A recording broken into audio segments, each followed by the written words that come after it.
வணக்கம். செல்வகுமாரின் அதிகாலை வானிலை ஆய்வறிக்கை. அதிகாரப்பூர்வ வானிலை அறிக்கைக்கு இந்திய வானிலை ஆராய்ச்சித்துறை அறிக்கையை பார்க்கவும்.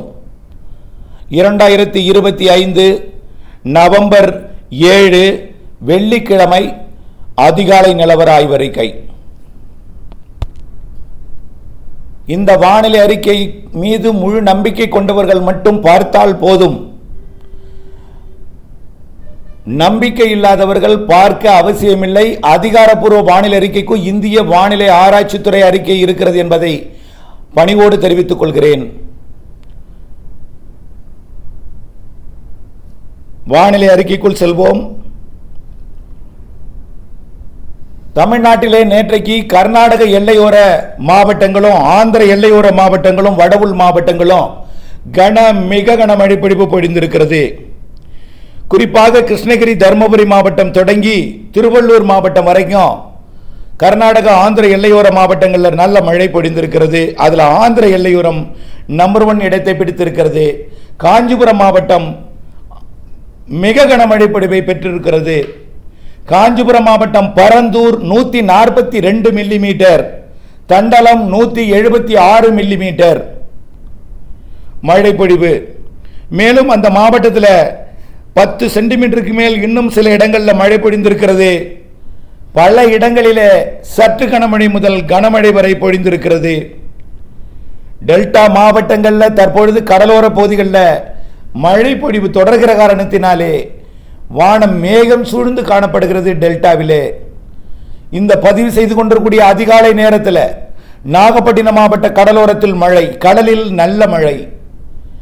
இந்த வானிலை அமைப்பிற்கு காரணம் ஆந்திர பிரதேச கடலோரத்திலே நீடித்துக் கொண்டிருக்கூடிய வளிமண்டல சுழற்சி மற்றும் மியான்மர் கரையோரம் சென்று வங்கக்கடலிலே வங்கதேசம் சென்று பிறகு மேற்கு வங்கம் சென்று செயலிழந்து திரும்பக்கூடிய காற்றழுத்த தாழ்வு நிலை, அதாவது கடலோடு இணைந்த காற்று சுழற்சி மத்திய வங்கக்கடல் பகுதியை நோக்கி வருகிற காரணத்தினாலே தென்சீன கடற்பகுதியிலிருந்து வியட்நாம், கம்போடியா, தாய்லாந்து வழியாக கடந்து வந்து கொண்டிருக்கூடிய நிகழ்வை நோக்கி இமயமலை காற்று வட இந்திய நிலப்பகுதியில் வழியாக வங்கக்கடல் இறங்கும் வழித்தடத்தில் தமிழ்நாடு வழித்தடத்தை பயன்படுத்தி பயணிக்கிற காரணத்தினாலே மேற்கு காற்றும் வடக்கு காற்றும் இணைந்து கிழக்கு காற்றும் சந்திப்பை ஏற்படுத்தி கொண்டு, அதாவது காற்று சுழற்சியோட குளிர்விக்கும் தன்மையும் சந்திப்பை ஏற்படுத்தி திருவள்ளூர் மாவட்டத்தில் காஞ்சிபுரம் மாவட்டத்தில் நிறைய மழைப்பொழிவை நேற்றைக்கு கொடுத்தது. இன்றைக்கும் அது கொடுக்க இருக்கிறது. இன்னும் பல மாவட்டங்களுக்கு கொடுக்க இருக்கிறது. இந்த நிகழ்வு இறுதியில் 12ஆம் தேதியிலிருந்து 19ஆம் தேதி வரை தமிழ்நாட்டின் கரைக்கு மிக நெருக்கமாக அமைந்து நிறைய மழைப்பொழிவை கொடுக்க இருக்கிறது. அது எந்த மாவட்டத்திற்கு நிறைய மழை, எந்த மாவட்டத்திற்கு தொடர் மழை, எந்த மாவட்டத்திற்கு விட்டுவிட்டு மழை, எந்த மாவட்டத்திற்கு மேகமூட்டம் மற்றும் தூறல் வானிலை எல்லாம் தனித்தனியாக சமர்ப்பிக்க இருக்கிறேன். வரக்கூடிய நாட்களிலே மழை வானிலை தான். வெயில் குறைந்துவிடும். இனிமேல் படிப்படியாக மழை வானிலை, மேகமூட்ட வானிலை, மிதமான மழை என்று படிப்படியாக அதிகரித்து கனமழையாகவும், அது 20ஆம் தேதியிலிருந்து 25ஆம் தேதி வரை மிக கனமழை, அதிகனமழை, அதீத மழை பொழிவு கூட கொடுப்பதற்கு வாய்ப்பு இருக்கு. நவம்பர் 23, 24, 25, 26 தேதிகளில். அதனைத் தொடர்ந்து நவம்பர் இறுதியிலும் நிகழ்வு இருக்கிறது. இந்த அறிக்கையை இப்படி விரிவான அறிக்கையாக சமர்ப்பிப்பதற்கு முன் இன்றிலிருந்து மழைப்பொழிவு எப்படி என்பதை பார்ப்போம்.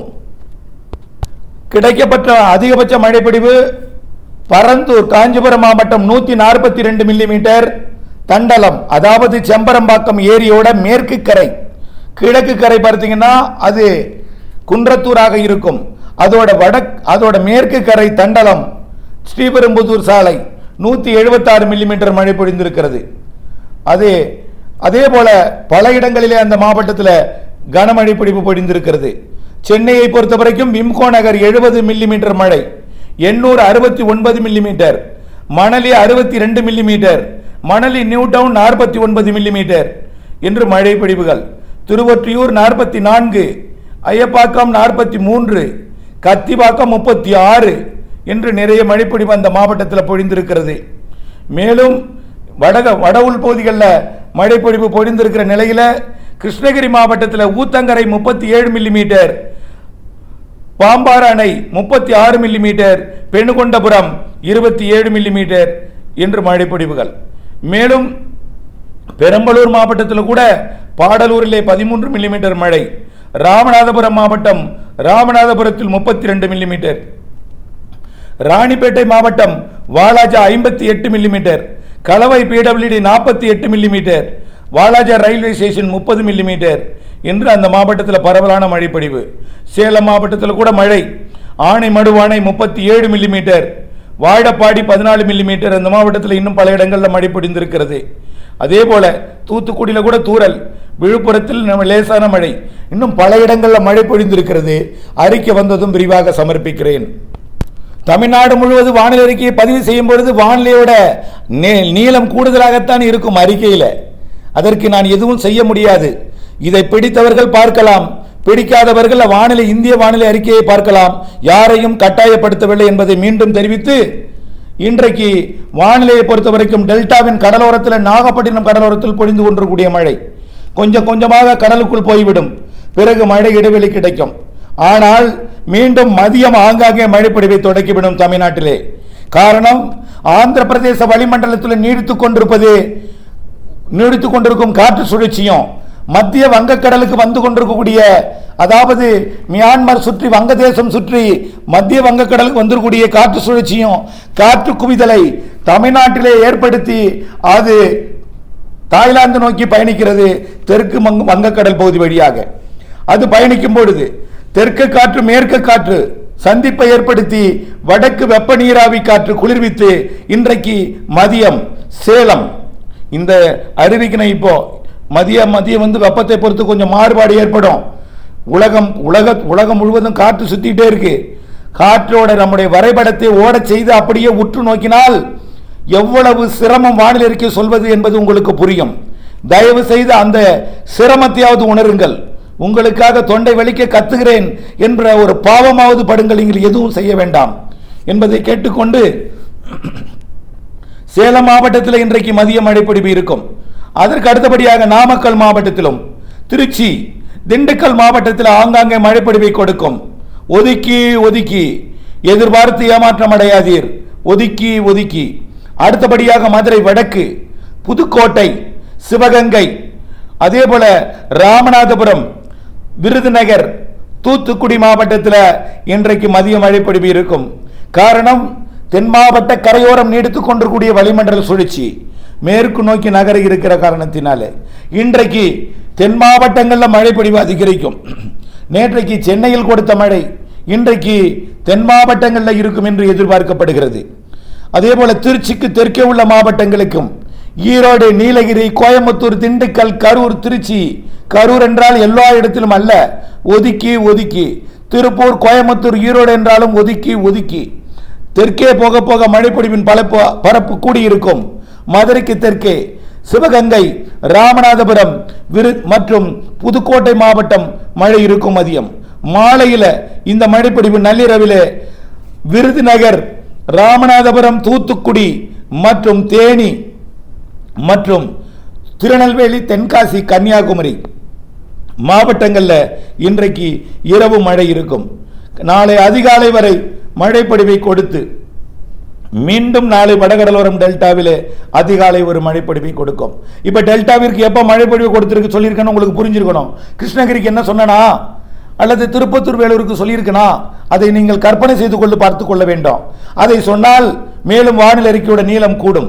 ஆகையினால டெல்டா மாவட்டங்களுக்கு இன்றைக்கு காலை சொல்லியிருக்கிறேன். அடுத்தது எப்போ இரவு உறுதிப்படுத்தவில்லை, அதிகாலையில் இருக்கிறது என்பதை தெரிவுபடுத்தியிருக்கிறேன். ஆனால் மதியம் வரலாம், குறைவான மழை இருக்கலாம். இன்றைய மழைப்பொழிவு பெரும்பாலும் தென் மாவட்டங்களுக்கும் உள் மாவட்டங்களுக்கும் தென் உள் பகுதிகளுக்கும் மேற்கு தொடர்ச்சி மலை மாவட்டங்களுக்கும் தென்கடலோரமும் இருக்கும். நாளை சனிக்கிழமை மீண்டும் அனைத்து மாவட்டங்களுக்கும் மழைப்பொழிவு தொடக்கும். ஆனால் நாளைய மழைப்பொழிவு அனைத்து மாவட்டங்களுக்கும் இருக்கிறது. ஆங்காங்கே மீண்டும் தென் மாவட்டங்களுக்கே கூடுதல் பரப்பில் மழை இருக்கும். குறிப்பாக ராமநாதபுரம், சிவகங்கை, மதுரை, விருதுநகர், தூத்துக்குடி, திருநெல்வேலி, தென்காசி போன்ற விருதுநகர் போன்ற மாவட்டங்களுக்கு நாளையும் மழை, நல்ல மழைப்பொழிவு இருக்கும். ஞாயிற்றுக்கிழமை 9ஆம் தேதியும் அதேபோல் மழைப்பொழிவை கொடுக்கும். இப்படி இந்த காற்று சுழற்சி அரபிக்கடல் நோக்கி நகர மெல்ல வடகடலோரத்தை தொட இருக்கிறது கிழக்கு காற்று. வங்கக்கடலிலே மத்திய பகுதிக்கு வந்தடைந்திருக்கக்கூடிய அந்த காற்றழுத்த தாழ்வு நிலை அந்தமான் பகுதியிலிருந்து, அதாவது புதிதாக கரை கடந்து வந்து கொண்டிருக்கூடிய நிகழ்வோடு இணைந்து ஒன்றிணைந்து தீவிரமடைந்து வரக்கூடிய 11ஆம் தேதியிலிருந்து தமிழ்நாட்டின் கடலோரம் கிழக்கு காற்றை ஏற்படுத்த போகிறது. 9ஆம் தேதியே ஏற்றோம், 10ஆம் தேதி கூடுதலாக ஏற்றோம். 9ஆம் தேதி 10ஆம் தேதி பெரும்பாலும் மேகமூட்ட தூறல் வானிலையாக இருக்கும். தொடர் தூறல் அல்ல, வானம் மேகம் சூழ்ந்தே காணப்படும். அப்படியே ஆங்காங்கே லேசான மழைப்பொழிவை கொடுத்து கொண்டே இருண்ட வானமாக இருக்கும். வரக்கூடிய 11ஆம் தேதி 10, 9, 10, 11 வட கடலோரத்திலே மழைப்பொழிவை கொடுக்கும். டெல்டாவிலும் மழைப்பொழிவை கொடுக்கும். இந்த நிகழ்வு படிப்படியாக உள்ளே நகர நகர 12, 13, 14, 15 எல்லாமே உள் மாவட்டங்களுக்கும் மழைப்பொழிவை கொடுக்க தொடங்கிவிடும். வரக்கூடிய 11ஆம் தேதியிலிருந்து 9ஆம் தேதியே வாய்ப்பு, 11ஆம் தேதியிலிருந்து உறுதியாக 11ஆம் தேதியிலிருந்து 18ஆம் தேதி 19ஆம் தேதி வரை அடுத்த நிகழ்வால் தொடர் மழைப்பொழிவு இருக்கும். நிகழ்வு கரையை ஒட்டி இருக்கும். கரை கடந்து போகவும் வாய்ப்பு இருக்கு. கரை கடந்து போனால் மழைப்பொழிவு சற்று கூடுதலாக இருக்கும். கரை கடக்காமல் கரையை ஒட்டி இருந்து அனைத்து மாவட்டங்களுக்கும் மழைப்பொழிவை கொடுத்து அரபிக்கடல் நோக்கி செல்லக்கூடிய காற்று சுழற்சியும் வங்கக்கடலில் இலங்கை அருகே நீடிக்கப் போகிற காற்று சுழற்சியும் ஒன்றிணைந்து இணைப்பு சுழற்சியால் பிணைக்கப்பட்டு கிழக்கு காற்றை ஏற்றி நல்லதொரு மழைப்பொழிவை கொடுக்க இருக்கிறது. இதில் சில நாட்கள் மிக கன மழைப்பொழிவும் இருக்கும். நேற்றைக்கு எதிர்பார்த்தீர்களா பரந்தூரிலே 142 மில்லிமீட்டர் மழை பெய்யும் என்று, தண்டலத்திலே 176 மில்லிமீட்டர் மழைப்பொழிவு பொழியும் என்று எதிர்பார்த்தீர்களா? உச்சபட்ச எச்சரிக்கையும் கொடுத்திருந்தோம். அதை நாம் ஒதுக்கிய இடத்திலிருந்து அது போலியாக தோன்றியது. நிறைய மழைப்பொழிவு கொடுத்து கொண்டுதான் இருக்கிறது. ஒதுக்கி ஒதுக்கி கொடுக்கும். இது வெப்பச்சலன மழை. அடுத்து வருகிறது கிழக்கு காற்று மழை. அதனைத் தொடர்ந்து வருகிறது வலிமையான நிகழ்வாக கரை கடந்து போகலாம், அல்லது கரையோரமாக இருந்து கொண்டு அடுத்த நிகழ்வோடு இணைந்து தீவிர நிகழ்வாக வந்து கரை கடப்பதற்கு வாய்ப்பு இருக்கிறது. 20ஆம் தேதியிலிருந்து 25ஆம் தேதி வரை கண்டிப்பாக ஒரு வலிமையான நிகழ்வு, நிறைய மழை தரும் நிகழ்வு தமிழ்நாட்டின் கடக்கும். கண்டிப்பாக இது ஒரு பக்கம் மகிழ்ச்சியாக இருக்கலாம். திண்டுக்கல், திருப்பூர் மற்றும் இதுவரை போதிய மழை இல்லையே என்று இயங்கிக் கொண்டிருப்பவர்களுக்கும், இதே டெல்டாவில் வேதாரண்யம் மலர்பாங்கான பகுதிகளில், மயிலாடுதுறை மணற்பாங்கான பகுதிகளில் மழை வேண்டும் என்று எதிர்பார்த்து கொண்டிருக்கிறீர்கள். அதே போல பல மாவட்டங்களுக்கு எதிர்பார்ப்பை பூர்த்தி செய்யும் மழை வரக்கூடிய நாட்களில் கண்டிப்பாக கிடைக்கும். தீவிர மழைப்பொழிவு 20ஆம் தேதியிலிருந்து 25ஆம் தேதி வரை கிடைக்கும். இதனிடையே நிறைய மழை பொழிந்து அச்சத்தில் ஏரி குளங்கள் நிரப்பியிருக்கூடிய பகுதிகளுக்கு அச்ச உணர்வை ஏற்படுத்தலாம். நீங்கள் இந்த வானிலை அறிக்கையை கவனத்தில் கொண்டு தொடர்ந்து முன்னெச்சரிக்கை எடுத்திருக்க வேண்டுமே தவிர அச்சமோ பீதியோ கொள்ள தேவையில்லை. பெரும்பாலும் இப்பொழுது இன்றைய தேவை மழை, நாளைய தேவை பொழிந்து விட்டால் அது அதிகம் என்பார்கள், பிறகு போதும் என்பார்கள். அப்படிப்பட்ட மழைப்பொழிவு இருக்கிறது என்கின்ற தலைப்போட இன்றைய வானிலை அறிக்கையை நிறைவு செய்கிறேன். மீண்டும் ஒரு முறை சொல்லலாம், சொல்லும் பொழுது சொன்னதே சொல்கிறீர்கள் என்று சொல்வார்கள். திரும்ப வேண்டுமென்றால் முதலிருந்து கேட்டு புரிந்து கொள்ளுங்கள். இணைந்திருங்கள் அப்டேட்ஸுடன். நன்றி.